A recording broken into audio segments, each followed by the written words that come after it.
الحمدللہ رب العالمین والصلاة والسلام علی رسول الکریم اما بعد فاعوذ باللہ من الشیطان الرجیم بسم اللہ الرحمن الرحیم من عرف نفسہ فقد عرف ربہ صدق اللہ و صدق الرسول الکریم۔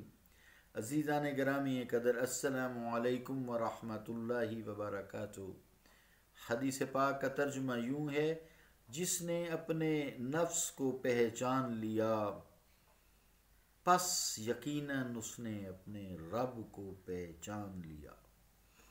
اللہ اور اس کے رسول کا قول سچا ہے۔ عزیزان گرامی قدر، روح کے متعلق بہت ساری گفتگو ہوئی۔ کل ایک میں نے آپ کو واقعہ بھی سنایا تھا۔ یہ تھوڑا سا گفتگو سے ہم یا انداز سے تھوڑا سا پیچھے سرک گئے تھے، ہٹ گئے تھے۔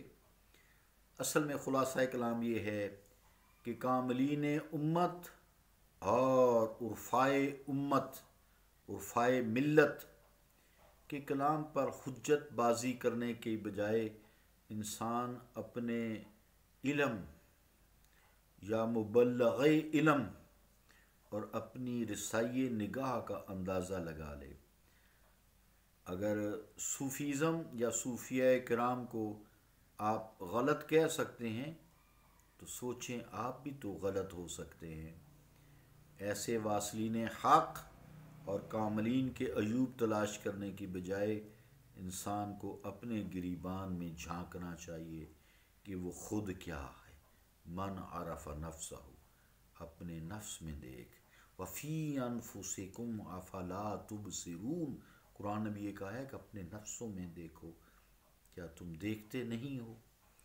تو پھر کسی نے اسی لیے کہا ہے نا کہ گر با جہاں گزر کنی پندے منیر گوش کن، اے بے کسے مجو بجو سنت کردگار من، منیر شکو آبادی۔ یعنی مراد کیا ہے کہ دوسروں کے عیب چینوں کے لیے صاحب تبریزی اور اس طرح منیر شکو آبادی نے بھی اسی طرح کے اشعار کہے ہیں کہ چپ کر کے انسان زندگی گزارے، بجائے کسی کے عیب دیکھنے کے اپنے اندر جو عیبوں کی سند لگی ہوئی ہے اس کو دیکھے۔ صاحب تبریزی نے بھی کچھ اسی طرح کہا تھا، فارسی میں یوں ہے: اے کہ خود را در دل ماز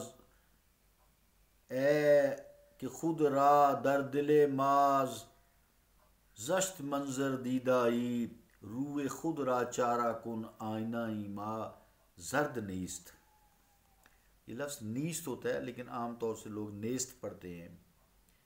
روح خود را چارہ کن آئینہ ما زرد نیست، عام طور سے لوگ اس طرح پڑھتے ہیں، فارسی میں زیر پڑھی جاتی ہے۔ بہرحال وہ تو ایک لغت کی بات آئی، فارسی زبان کی بات آئی۔ اے وہ شخص، شعر کا ترجمہ ہے، اے وہ شخص کہ تو نے ہمارے آئینہ دل کے سامنے آ کر خود کو بدصورت پایا، جا اپنے چہرے کا علاج کر، اس لیے کہ ہمارا آئینہ دل زرد نہیں ہے بلکہ خود تیرا چہرہ زرد ہے۔ ہمارے آئینے کے سامنے تو جیسی شکل لے کر آیا ہے اس نے تجھے وہی اصلی شکل دکھائی ہے۔ اسی کو کہتے ہیں گریبان میں جھانک۔ اس میں ہمارے آئینے کا کیا قصور ہے؟ تمہاری شکل ہی تو نے اپنے کرتوتوں سے ایسی بنا لی ہے۔ اب تجھے دوسرے میں جو عیب نظر آتے ہیں، اپنے عیب دیکھ۔ تو نے خود ہی اپنے عیبوں سے، اپنے کرتوتوں سے اپنا چہرہ بگاڑ لیا ہے۔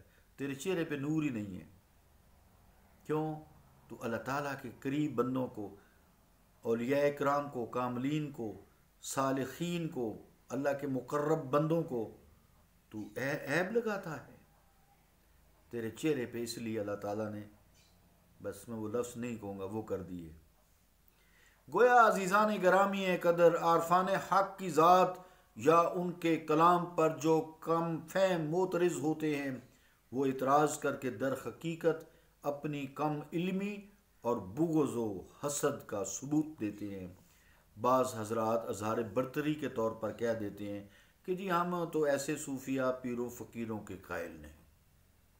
پھر تم کس چیز کے قائل ہو؟ جنہیں قرآن پہ عبور حاصل ہے، جنہیں سنت مصطفیٰ پہ عبور حاصل ہے، جو احادیث مبارکہ کو اچھی طرح پڑھ کر سمجھ کر عمل میں لائے ہوئے ہیں، پھر اس کا پھل کھا رہے ہیں، اس کا نور لے رہے ہیں. تو عزیزان گرامی قدر ایسا کہنے کی کیا ضرورت ہے؟ یہ تبصراتی انداز ایک روٹی کے چکر ہے. یہ بڑی کم مائگی کی دلیل ہے.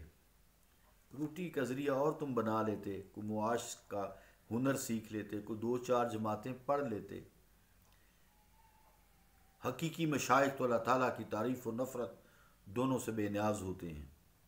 ان پر کسی کے آنے نہ آنے اور تسلیم کرنے یا نہ کرنے سے کوئی اثر نہیں پڑتا. اس لیے نصیر الدین شاہ صاحب فرماتے ہیں رحمت اللہ علیہ، چراغ گولڑا، فرماتے ہیں ہمیں پر منحصر کیا، ہم اٹھتے ہیں تو اٹھ جائیں. ہمیں پر منحصر کیا ہے، ہم اٹھتے ہیں تو اٹھ جائیں. رہے گا سجدہ گاہے شوق، ان کا سنگ در پھر بھی. اے مالک، ان کے در پر تجھے سجدہ کرتے ہیں. رہے گا سجدہ گاہے شوق، ان کا سنگ در پھر بھی. سجدہ اللہ ہی کو ہی ہے، کوئی کسی بندے کو سجدہ نہیں کرتا، نہ کوئی کہتا ہے. جو فراڈیے وہ لوگ ہر دور میں رہے ہیں. عزیزان گرامی قدر یہ شان حقیقی مشائخ کی ہے، جعلی اور مصنوعی پیروں کی نہیں. عرفائے ربانی جو آغوش تصوف سے پرورش پاتے ہیں اور تربیت یافتہ ہوتے ہیں، وہ اپنے بدخواہوں اور دشمنوں اور جو ان کی بد تعریفی کرتے ہیں، ان کو برا بھلا کہتے ہیں، ان کی بلکہ زیادہ عزت کرتے ہیں.